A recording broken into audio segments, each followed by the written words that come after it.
To be continued. 3 little words that hold the secret to the next great story.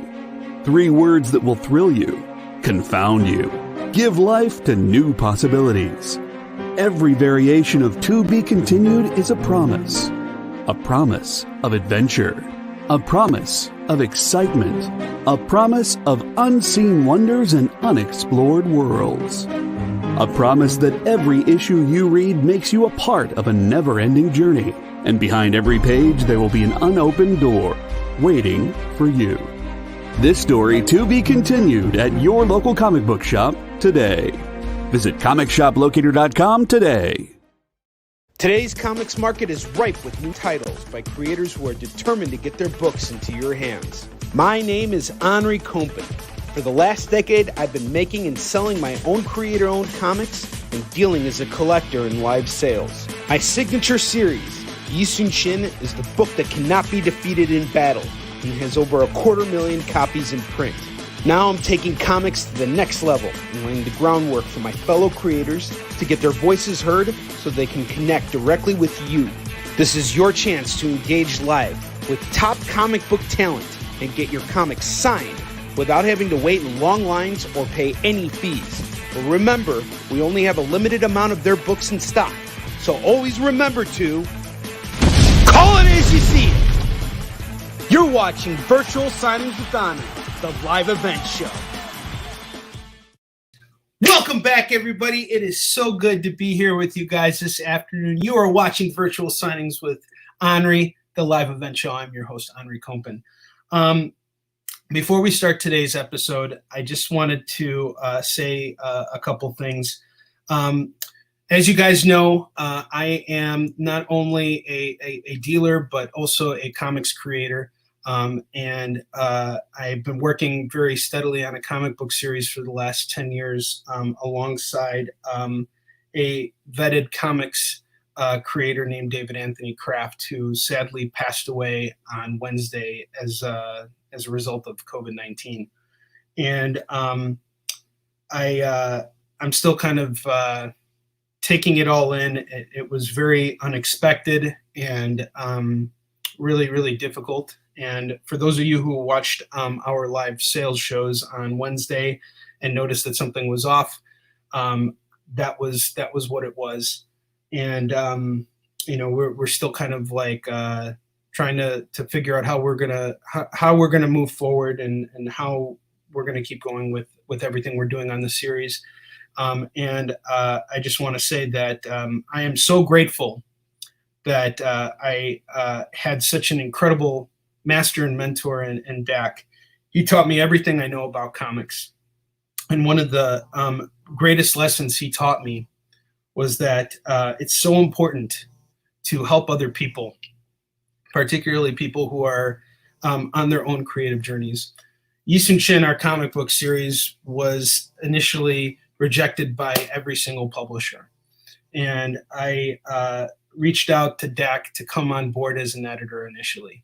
Our relationship expanded from there, but he told me from the moment he came on the series that this was going to be a lot of work. And that never swayed him or detoured him from putting everything into it. And so I'd like to dedicate this episode today to Dak's memory. And it is my great honor to bring on our special guest, who is someone I have known for a long time. We are both from the same town, and we both bring it to every show. This is a guy who's been doing this for a long time with 2 of his best pals, and he is a bona fide slinger. I've seen him kill it at convention after convention, and he's just going to do all the talking now. I get to sit back and enjoy everything, and he's got an incredible series. So without further ado, it is my great pleasure and even greater honor to bring on Mark. Let's see it, buddy. How you doing? Hey, how's it going? Where's all that excitement? There he is.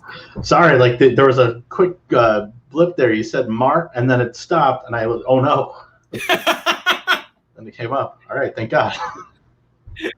Mark, how are you today? Doing well, but yourself? Doing good, man. Doing great. I'll tell you right now. It was a couple hours ago. We saw each other, at Oakbrook Mall, and Mark passed on his very beautiful books to me, and it was almost like a drug deal in front of the Container Store. I've been watching too many. I just finished Breaking Bad for like the 8th time, so in my own head, like this is as close as it'll be. Like bringing a brick of hot comics to another guy, just walking through the parking lot with all the confidence of a Heisenberg. Without, oh, it totally was too. I was like, I turned the engine off on my car and I got out and I was just like standing there, and I had my arms crossed because I thought it was going to get ugly. In all honesty, I mean, I was packing just in case. Could never be sure.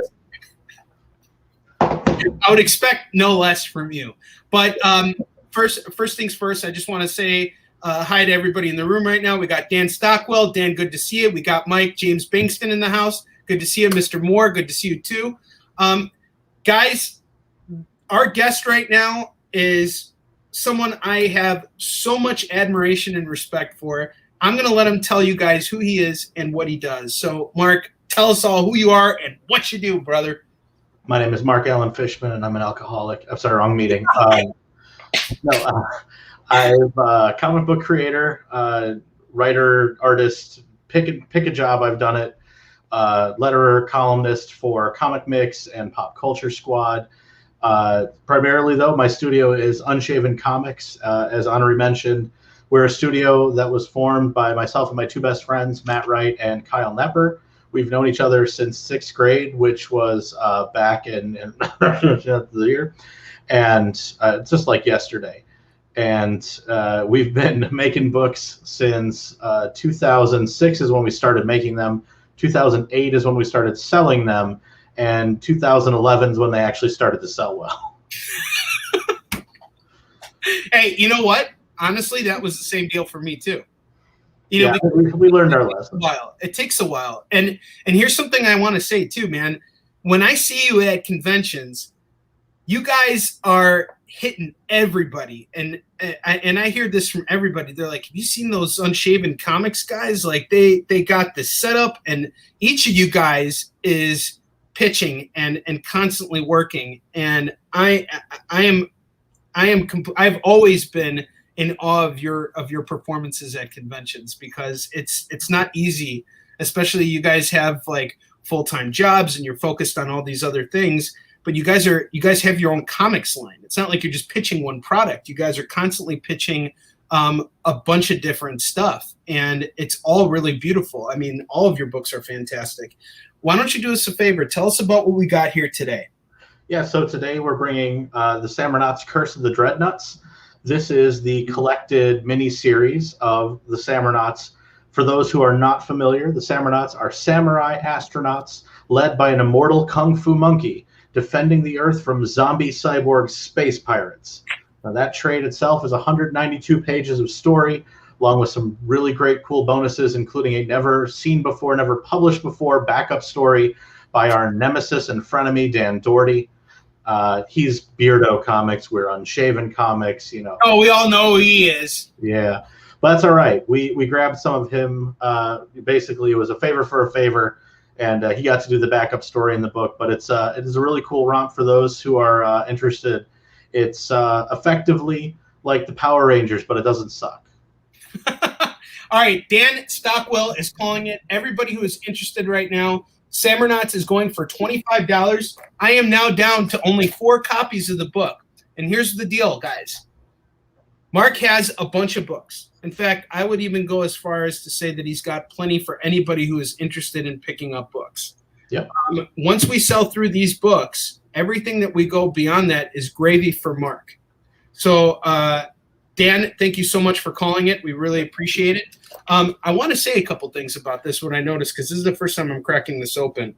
I really like the paper quality that you have in here. It almost feels kind of like a newsprint stock, like in terms of the way it feels. I get the feeling that it's a very traditional presentation for the comic, and the cover is got a nice matte feel to it. I mean, this looks very professional. 192 pages for $25. You're getting a deal, in my opinion. we tried to cram it. So the paper choice, I mean, that's an interesting one. That's one we've not answered before. But yeah, we made the conscious decision on that one because the book itself, as you flip through it, if people are interested, there are two different art styles in there. There's Samurnauts of the Future, like that. That's my artwork and my writing. And then all of the flashbacks are done, written by Kyle, and they are painted and drawn by Matt. And those pieces, there you go. So like that page itself is all done in ink, wash, markers, mixed media, and then scanned in. So we decided, especially because there's really great dichotomy in like where you are in the story, we wanted the matte feeling of the paper just because it does give a little bit of an age to it, but it's not a newsprint like it's going to fall off on your fingers or anything. It's still like the same weight paper as today's modern glossy comic, but we just like the idea of that having kind of a little bit aged sense to it. We thought about trying to do it where all the future pages would be slick and the other ones would not be, but the binder told me to shove it, so that's all right. I gotta say though, I really like the layouts on some of these pages, and the coloring here is really just fantastic. Now, working with 3 other creators, and coming together, like I know all about collaboration.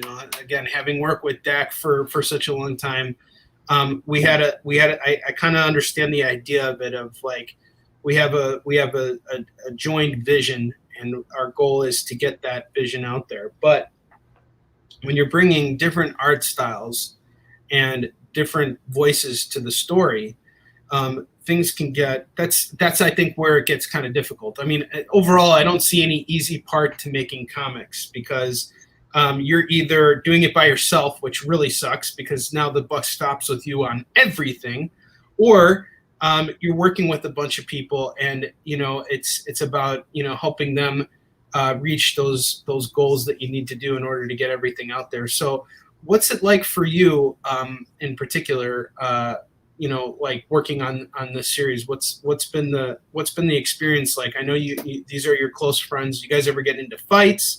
How do you guys work around it? Like what's the creative process like? Well, we probably get into fights, but never over the comic book work, which is good. So we've known each other since 6th grade, so that's now going on 3.5 decades ago. So we get all of the other fights out, and frankly, it's not even a fight. Matt is the biggest of the 3 of us, and he basically keeps us in line with physical violence, and it's usually Kyle and I kind of cowering in fear, hopeful that he doesn't give us noogies. But when it comes to the comic book process, honestly, the Samurnauts for us is like the book that it's like improv comedy when we're writing it. It's like there's no bad idea. There's never anything like when I'm sure like when you have to go to the Comic-Con and you're hoofing it, you're in the car 3, 4, 5, 12 hours like we've done. We usually get all of the writing for the books done in those car rides where we'll just take 2 or 3 hours and bounce ideas off of each other. And I like to think that we've worked out, and maybe that's because we're best friends, but we know each other's proclivities, we know each other's strengths and weaknesses, where I might start off by saying, oh, okay, so I want to have the Samurnauts change costume in the future from their first version to an easier to draw version, because I know me, I just need it to be a little bit easier, a little bit more form-fitting.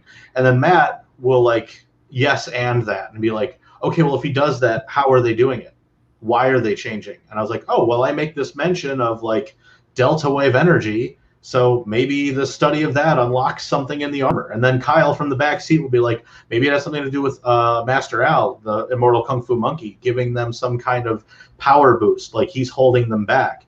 And then I go, yes, and that makes a lot of sense, because the purple Samurnaut, Sora, has a chip on his shoulder because he keeps believing that Master Al is holding things back from them. If we do that, that sets us up for a future storyline, blah, blah, blah, blah, blah. So when it comes down to like the iteration, never any problems there. When it comes to production, maybe there's probably more finger wagging and like, hey, where's my stuff? But the best part of it is that I put the whole book together, so any arguments they have stop with me, because I'm the one who makes the book. So if Kyle gives me a script and I don't like a line, magically I change it. And I have to say, that's the one thing I think I'm going to miss the most, because now I find that process of having a soundboard with people you trust that have common goals with you to make a story better. I have to say I envy you now very, very much that you have that. And of course, I know I will find that again with other creators. But yes, it's just the natural way of the way things go. But again, these relationships are very sort of like unique to what you're to you, because these are guys you've known since sixth grade. I mean, everything goes beyond the comics. It does. Though I will say, like, it's an interesting point you bring up, though, because following the end of the Curse of the Dreadnoughts, when we finished that trade, we sat down on the car ride back from Denver, and I just made mention, it was the last show we had done in 2019 before who knew what was going to happen in the world. But we were talking about the next steps. Where do we go from here? What do we do? And I kind of threw the gauntlet down and I said, well, how about we each do a book on our own in the Samurnauts universe? Like, let's take it to its next logical step, because the whole, like, what the fans love about the series has always been like how we change timelines and we change genre. So you might be doing kind of a samurai story in the 1500s, a steampunk story in the 1800s, a futuristic Power Rangers in the 2400s. Well, there's all sorts of timelines and things we could do. So I said, well, let's each do our own thing. So we are only answering to ourselves. Now we have one another to do a little bit of soundboarding, but I'll say that in this go around, Matt, Kyle, and I got a little snippy with each other when it came to the concepts that we each chose, and we became very like precious dads over our own Samurnaut book, mainly for the bragging rights. Like, when we actually bring it to the table, I think the idea was that we'll put them all together, each of our individual stories, into one big flip book. But then we want to like talk to the fans, be like, which one was your favorite? Clearly Mark's. And then see like where they kind of fall in line. So like, we know, for example, in the next. I see what you did there, by the way. Don't think that went over my head. I don't know what you're talking about. No, so like, I'm doing a story set in the 1980s. Matt's doing a story set in the 1920s in Mexico City. He's doing luchador Samurnauts. And then Kyle is going back to the samurai times, and he's doing the second most earliest Samurnaut story.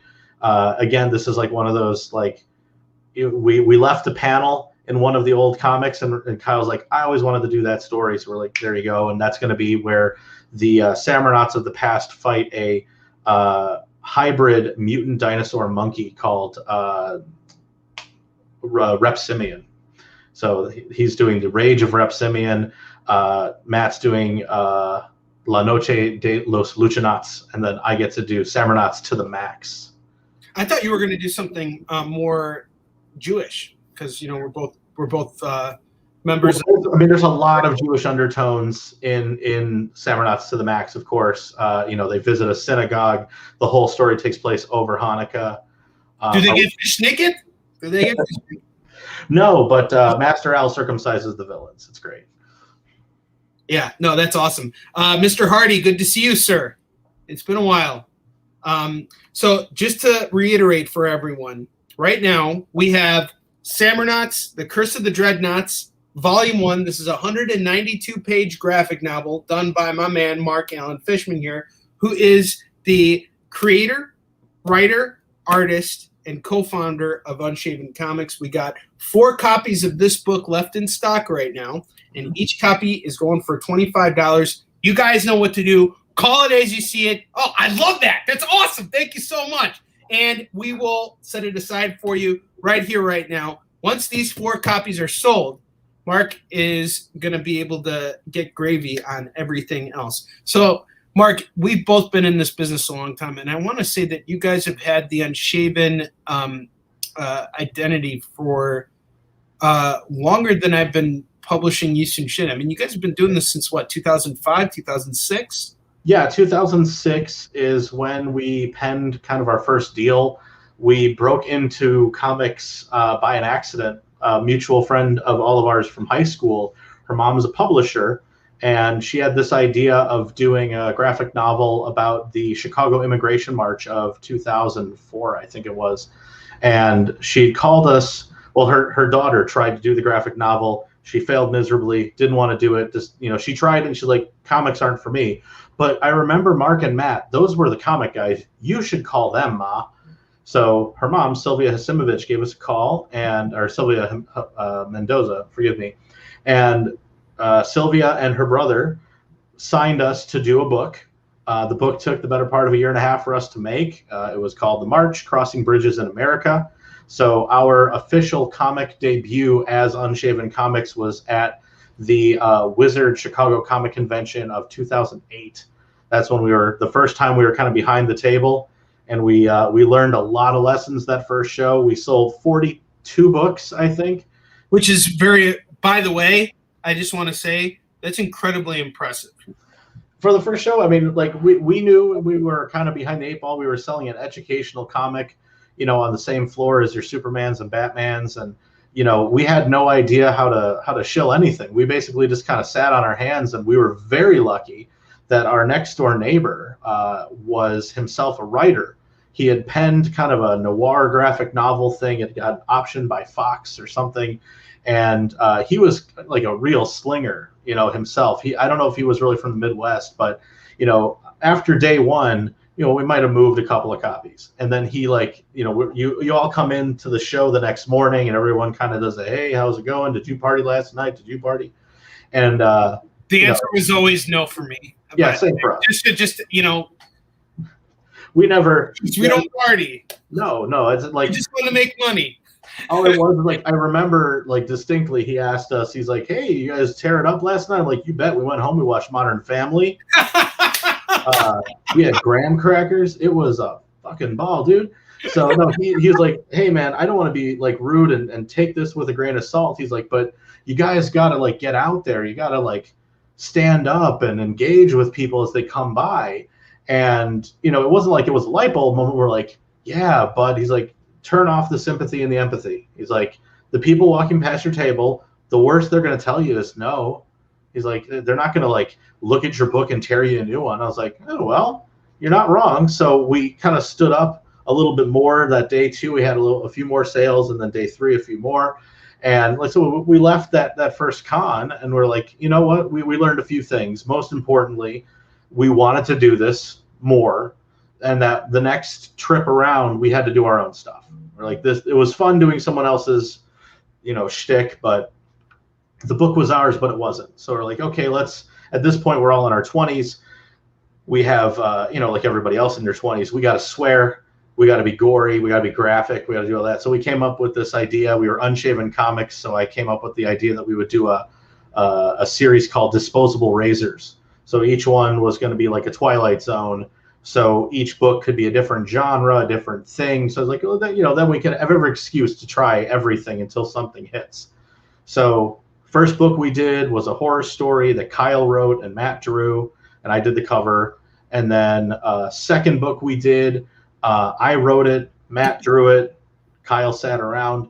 And that was kind of like a rated R superhero thing. Kind of a Invincible before Invincible, but this one was about a geriatric guy. So super gory, super sweary. I don't know what I was trying to say at that time other than man, I really just want to have a Colossus punch Catwoman in the face until he breaks it. I don't know why I was obsessed with that at the time. Don't ask my wife either. It's really why I keep this around. No, so then the third book, it really just happened to be that we were at Baker Square, as all good Chicagoans are from time to time. And it was our hangout, really.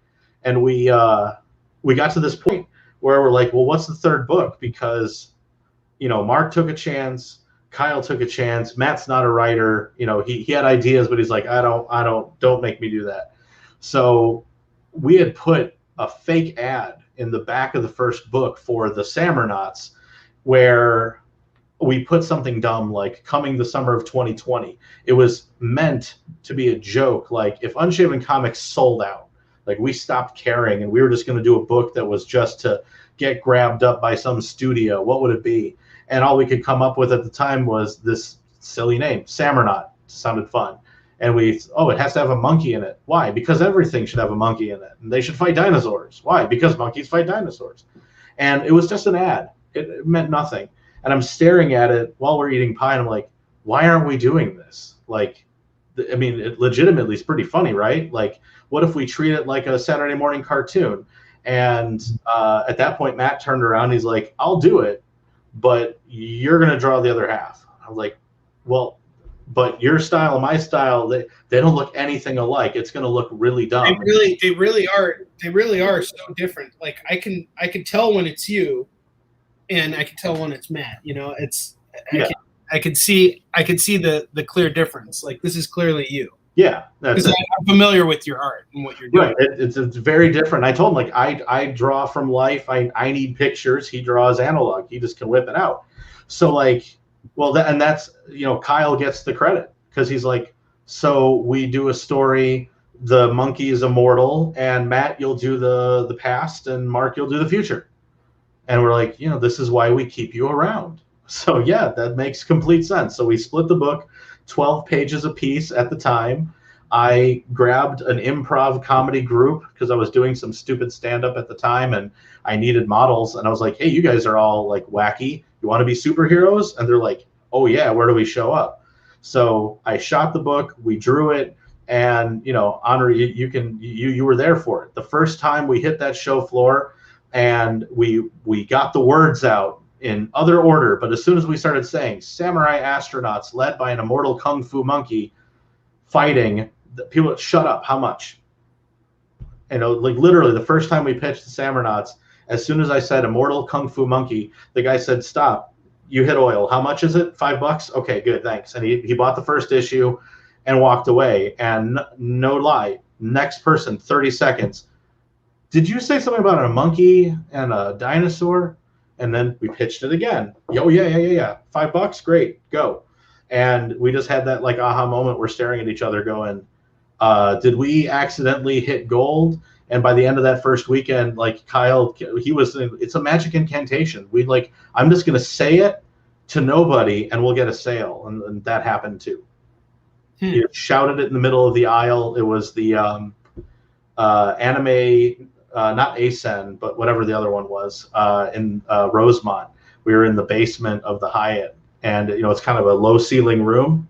And Kyle, with no one in front of our table, second year we were over there, and he just goes, it's called the Samurnauts. It's a story about samurai astronauts led by an immortal kung fu monkey fighting transforming demon dinosaurs from outer space.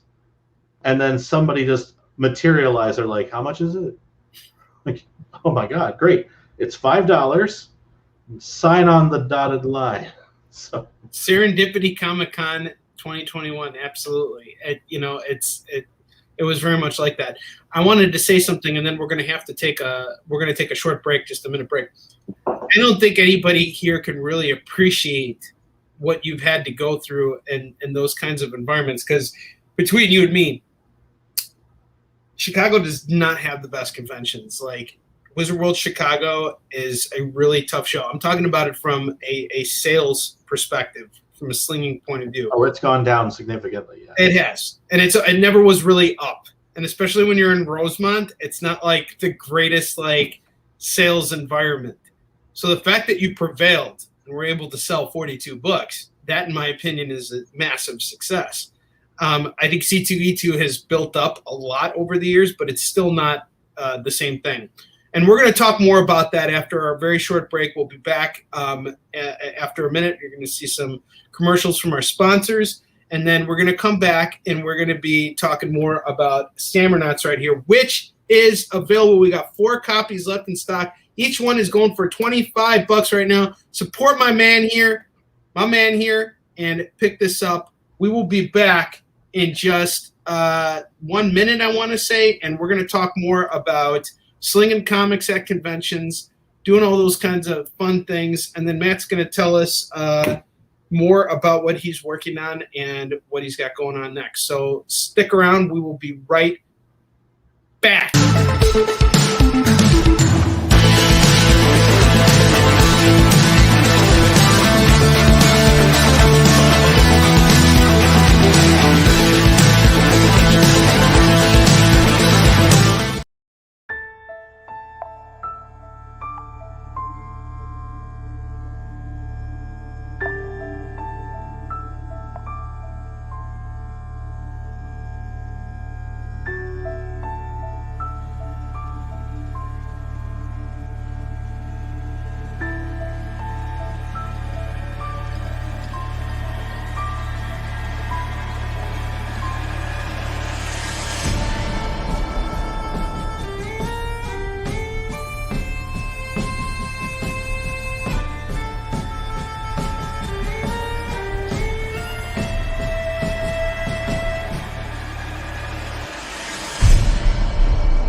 my gosh, I thought we were going to do the intro. Hey, I'm here, guys. And just so you know, during our break, Mr. Hardy called another copy of the Sammernauts, which means we only got 3 of these bad boys left. Each one is going for $25 right now. Let's bring our guest back on the show and let's chat with him. So before we took our break, yes, sir, we were talking about, the kind of setups and at conventions. And I would say that you and I would say that what I do as a comics creator and what you guys do as comic creators, we're cut from the same cloth. We're mainly distributing, B2C, going to conventions and selling our books directly to the customer, which is no simple feat. On the outside, it looks easy. Oh, you get to travel and do all these conventions. I was thinking about what you were saying earlier about how, you go to shows and while you're on the road, that's when you're doing most of your writing. When I went to New York Comic Con last year, that was one of the most hellish experiences of my life. I got into New York, which is a 2-hour flight, very easy. And I wanted to take an Uber to, where I was staying. Actually, no, not where I was staying. I needed to go to Jersey so that I could get my rental car or my U-Haul so that I could go pick up my books and then drop them off at the Javits Center, go back to Jersey, drop that off, and go back. So Jersey, I have never seen so many toll booths in my life. I mean, I must have racked up $30 worth of tolls in the 20 minutes that I was driving from Jersey to New York. And the drive from Lyft was going to cost me $100. So I thought to myself, is it worth spending the money? So I called up my wife, and my wife was like, she knows New York pretty well. And she was like, why don't you just take the train? So I looked it up, and I'm like, all right, I guess I can take the train. But here's the thing. It's not like I was just going by myself. I had to bring my banner with me. I had my dolly, and I had my suitcase, which is a lot of stuff. And I was dragging all of New York City, going from one train to another, taking a bus, and then, hopscotching and doing all this stuff with all this equipment with me. And it was a pain in the butt. By the time I finally got set up, it was 7:00 at night, and it started raining really, really badly. And of course, I got rained on. It was just like a perfect storm of suckiness. And I got back to Jersey, and I decided to take a boxing class that night. And then the next morning, there was New York Comic Con, and we're set up there. So I usually don't have that luxury of being able to sit down and really get creative on while I'm traveling. In your case, you got partners that you're doing this with, so you guys are helping each other carry the burden, carry the load. And I can imagine that when you're in situations like Wizard World Chicago, which we discussed before the trip, is not always the best sales environment. You get a lot of people who I would say aren't even into comics at all. It's like, what are you guys even doing here? It comes up on Con Bingo. Yes, it does. Yes, it does. And but somehow I've always seen you guys prevail in these environments. So what's the secret here? How do you guys keep yourselves motivated and not lose your minds? Well, I think early on we had a mantra that there are no bad shows. That even if a show's bad, and trust me, Chicago's bad, but Wisconsin Comic Con that we did, both of them. I was there. Yeah. I was there. There are worse shows. But we go in with the mindset that there are no bad shows, and that even if a show is sparsely attended, which happens, it means that the conversations that you can have with the people that come to your table don't have to be so rushed. It means that you have more time to leave your table and network, find other creators out there that you may want to work with, or even just shoot the breeze with them about who to use to print, or I like your banner, where'd you get that made? Because I think most of the comic making community is really it's a little fraternal order. I mean, there's a couple of different cliques here and there, but by and large, you can go up to any other creator as a creator and just hey, where'd you get that? Or I like that. That looks cool. So when we're at shows where we know that we're not going to sell really well, and I'll give you another one that was not so great, but it was heavily promoted, I think it was called the Ash Comic Con. It was at Navy Pier It was put on by the Sheamus brothers, so the former Wizard heads. Was it Ash or Ace? Ace. Maybe that's what it was. Ace. So they brought in. It was at Navy Pier. It was in this giant hangar, and everybody going to that show did not care about the comic creators. They were only there for the guests because they spent their wad on getting, at the time, Anthony Mackie, Elizabeth Olsen, basically any Avenger that wasn't Thor, Iron Man, or Cap. That, like, they got Kieran Gillen, they got, Tom Holland was there too. Yeah, I mean, they just had so many Avengers. Oh, Tom Hiddleston, he was like the main draw. And I think Chris Evans was there for like 90 minutes. But you want to talk about a hard show to do. You're there, and the entire crowd, 90% of that crowd, was there to walk around the aisles to waste time until the Avengers showed up so they could, participate in that little event. So they would come, they would hear your pitch, but no one brought money. No one was there to buy or sling. And it was blood from a stone. Any book that we sold, we were very excited to do. But when that happens, best thing you can do is walk the floor yourself, commiserate with all your other partners in crime, and create ideas for the next thing or figure it out. And every now and again, we always say if the show doesn't sell well, at least we can walk away with a good anecdote or two. And we walked away saying that our neighbor at that show was absolutely the worst neighbor we'd ever had, who broke every rule of what we consider to be, fair play. And for the record, I was not at that show, so it's not me. No. Just for the record.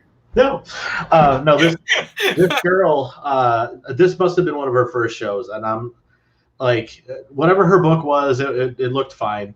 But she was taking pictures of cosplayers, which, we do all the time. When you're on the other side of the aisle, you're like, hey, what's a great way to get some clickbait on my Instagram?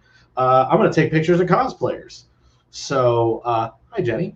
So this gal next to us, when people would come to her in costume, she would stop them and politely ask, hey, may I please take your picture? And as soon as they said yes, she turned it into an instant photo shoot. Like, she's making them do the poses, say the phrases, and she's like directing them. Like, and some of these people, you can tell, like, I put on the costume, but I'm not an actor.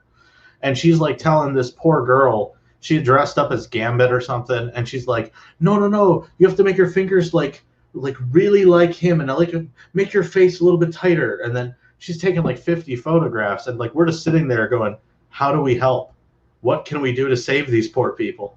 So we started running like power plays. As soon as like we saw like a Thor coming down the aisle, Kyle would jump the table and like walk them over. Like, hey, I'm just gonna do you a favor, and you're just not gonna come by my table. Just trust me. And they would see people walk past. So when the shows are bad, you get creative. Now, real quick, we got Jenny in the house right now, and Jenny, welcome to the show. Thank you so much for tuning in right now. I just want to let you know that Mark Allen Fishman here is our guest on Virtual Signings with Onrie right now, and you're watching. That's what you're watching. And we do this once a week, and we bring on a new creator every week to sell their own creator-owned comics. And Mark has this beautiful book called Sabernauts, The Curse of the Dreadnoughts. It is a beautiful 192-page book. We have 3 copies left in stock right now, and you can call it for only $25. Call it as you see it. Let us know if you're interested. There we go. Thank you, JD. Appreciate that very much. You call it as you see it, and I will set it aside for you and shoot you an invoice, and this book is yours. Now, Mr. Hardy, you bring up a very, very interesting comment. Bring some of those cons down south. How about some of that southern hospitality? Now, both Mark and I, we both have done Dragon Con. Mark, are you going to be doing Dragon Con this year? This year, I think based on timing, you know what? That's up in the air. We did get a refund for it last year because of COVID. We had planned on going, but this year we actually got into Fan Expo Canada, which I think runs the week before. So yeah, it might be a little difficult logistic. We might not be able to time it out this year, and we said that if we had to take 1 year down, we'd be okay with that, just because we'd never tried Canada before. So that might be the one thing. But yeah, I mean, to your point of where you were getting there, Dragon Con, one of the best cons of the year. It's not one we ever try to miss ever since we've been going. The joke was when we first heard about that show was it's a license to print money, not to be too mercenary about it, but they're not wrong.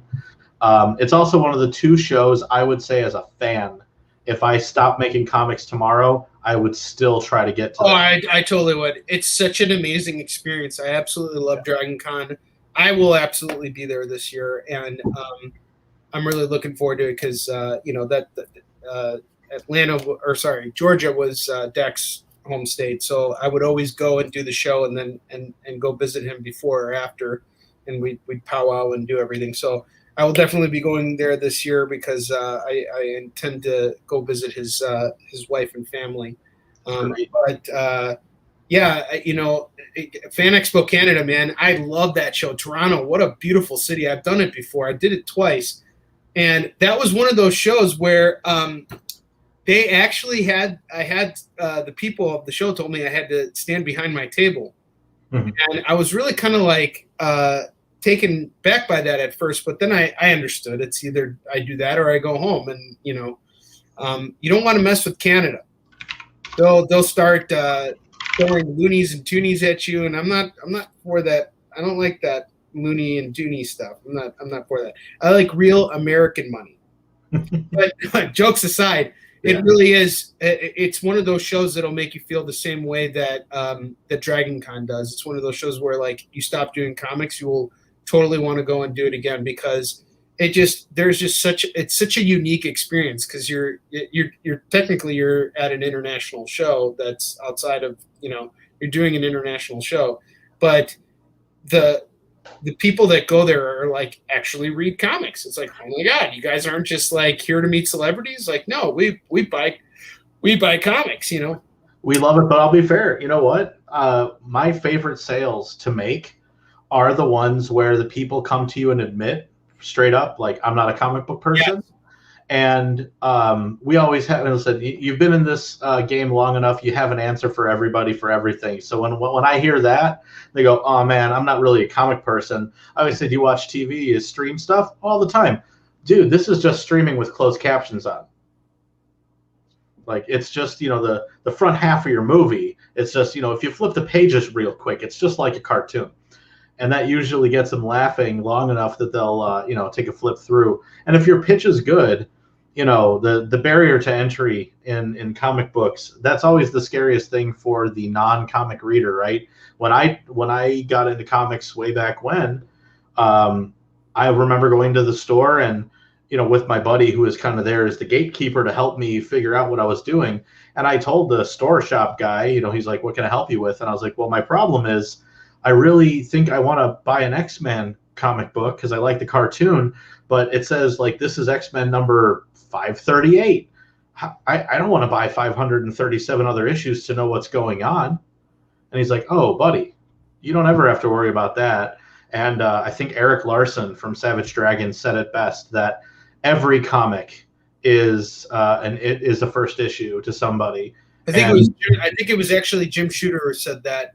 Maybe he was quoting him. But it's a true statement. It doesn't matter who it comes from. It's gospel for comics. Like the same thing for, oh no, you have to read the beginning. Really, have you ever like turned on a movie in the middle of it and you still knew it was a good movie? Like you can buy issue 2 of something even if issue 1's not on the shelf. If it's good, you'll know, and if it's written well, you won't be lost unless it's like, something like Memento or something crazy where you've missed, the whole point of the piece. But luckily, books like The Samurnauts, Curse of the Dreadnoughts, on sale today, only 3 copies left, $25. See how that works? Call it as you see it. You got the whole story right there. So you don't even have to worry about the Secret Origin one-shot Samurnauts Genesis because we get it covered in the book.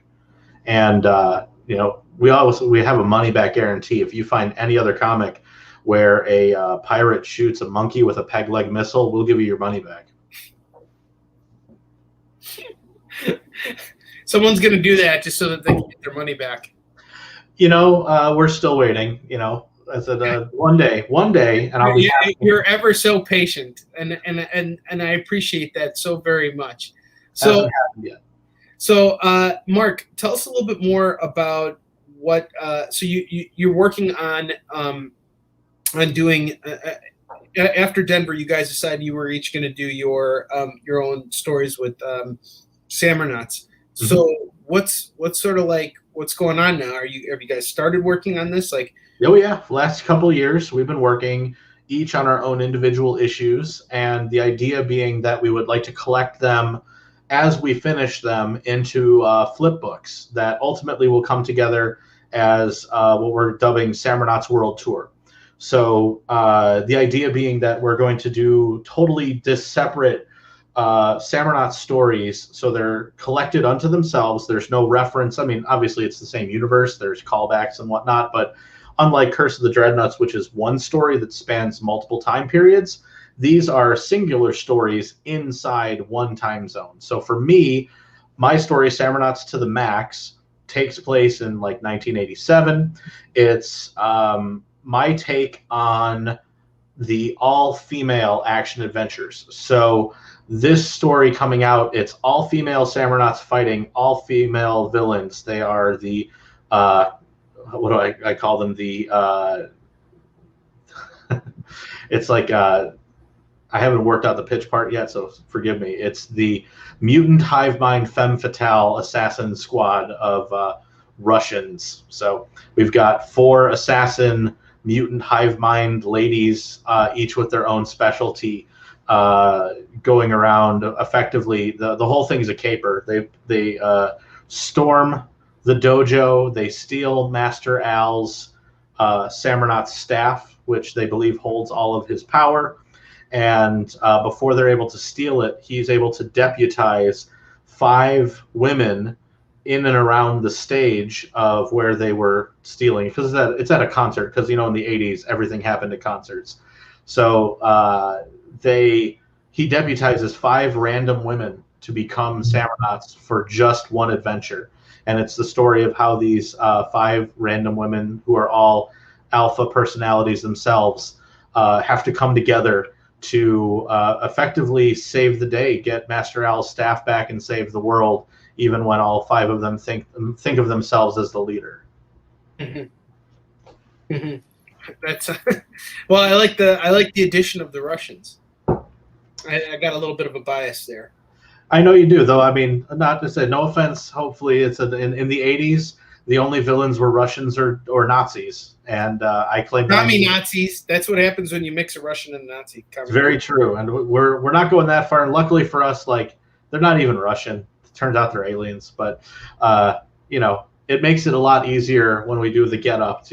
Hammers and sickles. They look really cool on villains. So, and that's, I think, the most important thing, in my opinion, and what Dak always taught me, is that the villains are always far more interesting than the heroes, anyway. Oh yeah, no, they are. Though I'm trying to turn that on its ear this time around by going all female in the book. I think that we're curbing some bias, because it's not a Sailor Moon thing. It's not the Samurnaut outfits and all that. It is purposefully not sexy, and it's action oriented. Like, the same costume would go on a man as it would go on them. And the rub is each of them have like a very over the top 80s personality. So I've got like the I call it like the business bitch on wheels, the kind that has like the shoulder pads out to here and is always on the cell phone. She becomes a Samurnaut. We got a roller derby girl who becomes a Samurnaut. We have kind of the ass kissing dojo floor cleaner, Master Al's kind of right hand woman. She gets to be a Samurnaut. We have a pop star, kind of like a Gem in the Holograms type, and then we have her obvious lesbian mechanic who's totally secretly in love with her. Kind of the Marcy, the take on it, but it's really fun. The people that are in the book themselves are all friends and such that wanted to be a part of this, and then my villains, in keeping with it, are folks that I'd never met before, but friends of friends that were told, hey, you want to be in a comic book? Hey, you want to be a villain? Come on over. And I will say that the shoot for that one was perhaps one of the funniest moments in my personal history of making comics, because nothing locks you into a town's love, because I live in Homewood, which is a south suburb here in Chicago. I rented out we have kind of like a town center, and you can rent out rooms to do whatever you want, run games or whatever, have meetings. So I rented out a room to take my pictures in, and here I walk in with like 4 tubs of Nerf guns and swords and knives and stuff. And the guy's like, "Oh, hey, you're the comic book guy." I'm like, "Yep, we're doing a comic book shoot today." He's like, "Oh, that's really cool." And then walk in like, my friend Josh and a couple of the Samronauts. They're dressed normally. A couple of them have some leg warmers on. And then all of my villains who knew each other came in skin tight cat suits, stripper heels, like 9 inches tall, hair slicked back. And they're just walking into the room, and the guy's looking at me and he's like, "Comic book shoot?" I said, "Yeah." He goes, "For kids?" I'm like, "You betcha." And the whole time we're doing the shoot, the room we had has a door. The door has like a little screen on it that's on the other side. That's the office. And the whole time during the shoot, we kept seeing him peering through. Just to make sure that you guys were keeping it G-rated. He was trying to figure out like what the hell was going on, because like in walks in my wife with my kids, and he's like, "They're literally patent leather jumpsuits. What, like, really?" And I was like, "Hey, I didn't tell him to do that, but more power to him. It makes it a heck of a lot easier to draw." So, absolutely. All right, we're coming to the final 4 minutes of our show. Is it the final 4 minutes? 5 minutes. 5 minutes. And that's our hard out time. JD is letting us know. So I want to give everybody one. This is the time. If you guys have been kind of like twiddling your thumbs, listening to Mark talk and getting sucked into his beautiful voice and his long luscious beard, and don't realize that we only have 3 copies left of Samronauts. I would love to see this book sell out right now, and if not, it's going to show up on the Kickin' It show next week for sure. We got 3 copies of Samronauts left. Each one is going for just $25 right now, folks. Call it as you see it. Support local comic creators, support independent comic creators. This is the place to do that. We are bringing them onto the show and giving you guys a chance. And it doesn't matter where you're from. You guys can hop on right now. We will send you an invoice and get these books directly to you. It's a beautiful thing, and it's what I think makes comics so great. It's taking comics to the next level. That's what we do here with virtual signings. And as we're kind of starting to wrap up things, I just want to say that, Mark, I've had such a blast chatting with you again, and I like that. I love that this last time I had you on was for Live with Onrie, and it was just a straight up interview, and I was kind of trying to I was on my path to figuring out what the next step was. It is such a pleasure for me to be able to bring you back now that I figured out what that is, and help you move some of these books. It's and I know that this is just the beginning of our relationship, and whenever you have something new, I hope that I don't hope. Knowing you, I don't have to hope. I just know that you're gonna let me know, and we are always gonna stock your stuff on Kickin' It. And I wanted to give you a chance to tell us anything any parting thoughts. Kevin, what's up, brother? My partner's in the house right now. Tell us anything you feel like we need to know in order to stay in touch with you, and whatever closing thoughts you want to. Sure. Well, I'll give the one last pitch out there. Anybody else watching? Samronauts. It's an all ages team action adventure, in the same vein as Power Rangers, but this time around you're traversing time and space to tell one really cool story of basically how an immortal monkey keeps formulating these color-centric teams to fight villains that somehow survive 600 years in deep space, bolting on parts to their bodies as they kind of go through. If you like samurai action, steampunk action, futuristic Power Ranger action, if you like giant robots, if you like transforming motorcycles that turn into super armor, if you like drunken Spaniards wielding giant Thor-like hammers, that's all in this book. We've got superpowers, teleportation. We've got a pirate with a metal beard. somehow sexier than my own. It's all in there, and I can tell you from the bottom of my heart, this book represents literally 1,000 hours of our time put in on nights, weekends, and holidays. We all have day jobs. We're all fathers, husbands. This is all out of passion. We don't do this because we have to. We do this because we love to. And we hope that comes out in the book for the people that do pick it up and that they enjoy it. For those who want to stay in touch, you can always go to facebook.com/unshavencomics. We ask a question a day, and we like to keep people fighting. Mark, I hate to do this. This is our hard out time. Guys, I'm so sorry. We got the next show coming up here. Mark will be back. We will see you guys later. Thank you so much, Mark. I appreciate it. I hate cutting you off. You're all good. Guys, pick it up. We got it here. Take care, everyone. We will see you next week with a brand new guest. Sam Renato.